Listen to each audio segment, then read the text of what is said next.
Why don't you stand by the bathroom wall? It'll keep the family photos clean. That was her smile, acid dressed as sugar. My niece, the bride, dripping in lace I helped pay for. I looked at the table where my name card should have been. Taken. A stranger sat there, chewing, oblivious. I didn't argue, I didn't raise my voice. I walked to the gift table, slid my envelope back into my purse. $30,000 wrapped in gold foil. And when I passed her, I leaned just close enough for her perfume to sting my nose. "Don't worry," I said, calm, steady. "I'll stay out of the frame forever." She laughed, too confident to hear the steel in my voice. But 3 days into her honeymoon, when my message landed, her smile finally cracked. 33 missed calls proved it. It didn't start at the wedding. It started years ago, when I raised her like she was my own, paid for her school uniforms, covered the bills when her parents forgot, sat through every recital, every scraped knee, every tantrum. She called me her second mother. I believed her.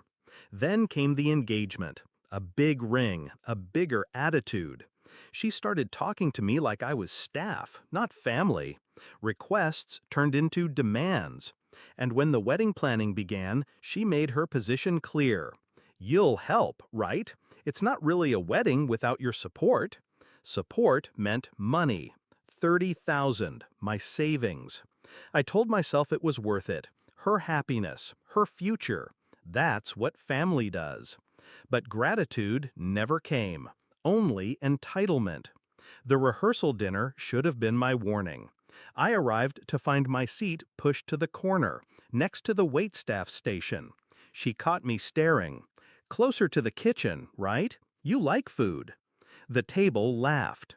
I smiled back, hiding the sting. Then came the wedding day. I stood in line for photos, holding my place, waiting. She swept in, veil catching the light, looked at me like I was dirt tracked in on her perfect carpet. "Bathroom wall," she sneered, and I obeyed, for the last time. Humiliation sharpens the mind. I sat through dinner, tasting nothing. Toasts blurred, laughter dulled. But inside, a new clarity formed. They thought I was disposable, useful only for the money, forgettable in the story they'd rewrite for themselves. So I decided to erase myself on my terms. First move, the envelope. Mine again. 30,000, safely back in my account before they even noticed. Second move, documentation. I had every transfer, every receipt, every email where she begged for help. The promises, the lies. I gathered them quietly, building my arsenal. Third move, patience. I waited until they were 3 days into their honeymoon, when the champagne wore off, when the glow of photos faded, when the hotel bills started to bite. That's when I sent the message. It was simple. One email, one attachment, a PDF with all the transactions, my money funding every inch of her wedding, proof she never paid me back, proof she promised she would. Copies sent not just to her, but to her husband, her in-laws, her boss, and every bridesmaid who toasted her that night. Subject line, "For transparency." The calls started within the hour. 33 missed calls. Her husband called too. Once, then never again. Because he learned what she'd hidden. That their wedding was bought with someone else's sacrifice. That the house deposit he thought they had was smoke. That the wife he trusted was a liar before she was even a bride. Her in-laws responded next. A short, cutting message. "We'll handle this." Translation? She was their problem now. By the time they returned from the honeymoon, she wasn't smiling. She was scrambling. Her job suspended her for financial misconduct.